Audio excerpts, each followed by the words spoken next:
देखो, हिंदुस्तान ने जियोपॉलिटिकल और जियो स्ट्रेटेजिकली इस सिचुएशन को बहुत ही बढ़िया तरीके से हैंडल किया है। कहा जा रहा है कि वास्तव में पाकिस्तान के पीछे कई शक्तियां थी।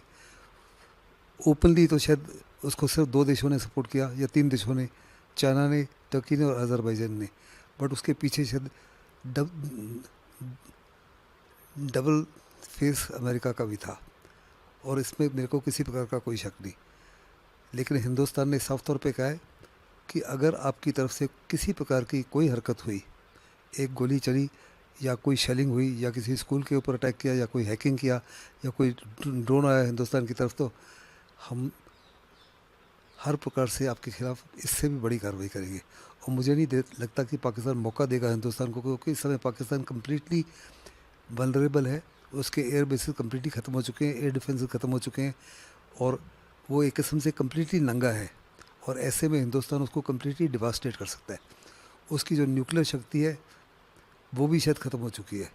इसीलिए प्रधानमंत्री ने साफ तौर पे तीन चीज़ें कहा है कि एक न्यू नॉर्मल है, जिसमें उन्होंने कहा कि आपकी तरफ से कोई भी आतंकवादी गतिविधि हुई तो हम उसको एक्ट ऑफ वॉर समझेंगे, और आतंकवादी जो है उनको ट्रेस करेंगे, डिटेक्ट करेंगे और छोड़ेंगे नहीं, चाहे जहाँ भी छुप दें। दूसरा, उन्होंने कहा न्यूक्लियर ब्लैकमेल को अभी किसी प्रकार से एक्सेप्ट नहीं करेंगे। और तीसरा, उन्होंने जो साफ तौर पे कहा है कि टेररिस्ट और जो टेररिस्ट को स्पॉन्सर करते हैं, दैट इज़ पाकिस्तान आर्मी और आईएसआई, उनको भी हम एक ही तरीके से देखेंगे, उनको हम सेपरेटली नहीं देखेंगे। ऐसे में मुझे नहीं लगता कि पाकिस्तान की ज़रूरत होगी हिंदुस्तान के खिलाफ दोबारा कार्रवाई करने के लिए। हिंदुस्तान की बहुत बड़ी जीत है।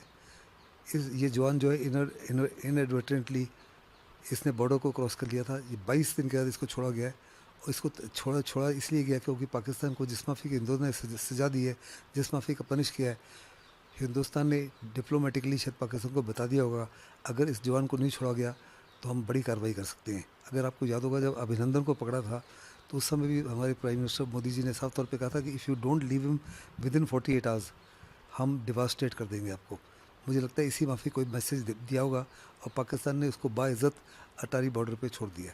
अमेरिका में बहुत सारे लोग हैं जिनमें दम है to express their opinion and views very frankly and forthrightly. John Spencer है, उन्होंने साफ तौर पे कहा है कि जिस माफ़ी की हिंदुस्तान ने क्षमता दिखाई है वास्तव में तारीफ़ के लायक है। हिंदुस्तान ने पाकिस्तान को विद इन 4 डेज़ कम्प्लीटली घुटने पर लगा दिया है, उसको कम्प्लीटली डिफैंग कर दिया, कम्प्लीटली डेसिमेट कर दिया है। और उसकी न्यूक्लियर कैपेबिलिटी, और जो न्यूक्लियर ब्लैकमेल करते थे कि हमारे पास बॉम्ब है, हमारे पास बॉम्ब है, हमारे पास बॉम्ब है, हम कुछ भी कर सकते हैं, उसको ख़त्म कर दिया है। वास्तव में हिंदुस्तान जो है दुनिया की 4th लार्जेस्ट स्ट्रॉन्गेस्ट आर्मी है। Pakistan is 12th strongest army, and Pakistan एक न्यूक्लियर नेशन है। और उसके बावजूद जो हिंदुस्तान ने 4 दिन कर दिया, वो दुनिया के में एनल्स ऑफ वॉरफेयर में पहली बार इस माफ़ी को है। आप देखो, अमेरिका जो है विच इज़ सुपर पावर, वो हौथीज़ को ख़त्म नहीं कर पा रहा। 19 महीने से हमास, जिसका कोई एयर पावर नहीं है, कोई टेक्नोलॉजी नहीं है, कोई एयर डिफेंस नहीं है, इसराइल उसको ख़त्म नहीं कर सका। रशिया जो बहुत ही बड़ी ताकत थी, 3 साल हो गए यूक्रेन को नहीं ख़त्म कर सका, लेकिन पाकिस्तान को हमने 4 ही दिन में ख़त्म कर दिया। इसके बावजूद कि पाकिस्तान इन सब से बहुत बहुत मजबूत था और बहुत तकड़ा था, और उसको हर प्रकार से चाइना का सपोर्ट था।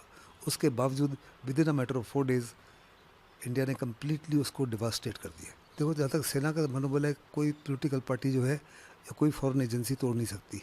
सेना साफ तौर पे जानती है कि हिंदुस्तान के अंदर अनेकों ताकतें हैं जो वास्तव में उनका मनोबल को तोड़ने की कोशिश करते हैं। लेकिन जिस माफिक प्रधानमंत्री का आज सुबह या कल आदमपुर एयरबेस पहुँचे, जिस माफिक राजनाथ भुज एयरबेस पे जा रहे हैं, वो साफ तौर पे दर्शाता है कि सेना का मोरल मोटिवेशन बहुत ही उच्च दर्जे का है। सेना साफ तौर पे जानती है कि जो उन्होंने कर दिखाया है अद्भुत है, और सेना ये भी जानती है कि आज इस समय पूरा का पूरा देश जो है उनके पीछे खड़ा है। और जिस माफिक लोग हैं हिंदुस्तान के, उनको साफ तौर पे नज़र आना शुरू हो गया कि उनकी सेना जो है भारत की एकता की, अखंडता की, उसकी आबरू की, उसकी छवि की एक किस्म से फरिश्ता है। और दुनिया भी मानना शुरू हो गई कि समय सबसे रिस्पेक्टेड, सबसे रिगार्डेड, सबसे फ्रेशली कॉम्पिटेंट अगर आर्म फोर्सेस कोई है तो वो हिंदुस्तान की है। आपने किराना हेल्थ की भी बातचीत की। ये सवाल कल जब डीजीएमओ से पूछा, डीजीएमओ एयरफोर्स से पूछा गया, तो उन्होंने कहा कि हम तो आपसे पता लगा है कि वहाँ पे उनके न्यूक्लियर वेपन्स हैं, हमको इसके बारे में पता नहीं। तो यानी दूसरे लफ्ज़ों में हिंदुस्तान ने इसके खिलाफ कार्रवाई की है, यानी द गवर्नमेंट ने ऑफिशियली कुछ नहीं बोला, इसलिए वी कैन ओनली स्पेक्यूलेट।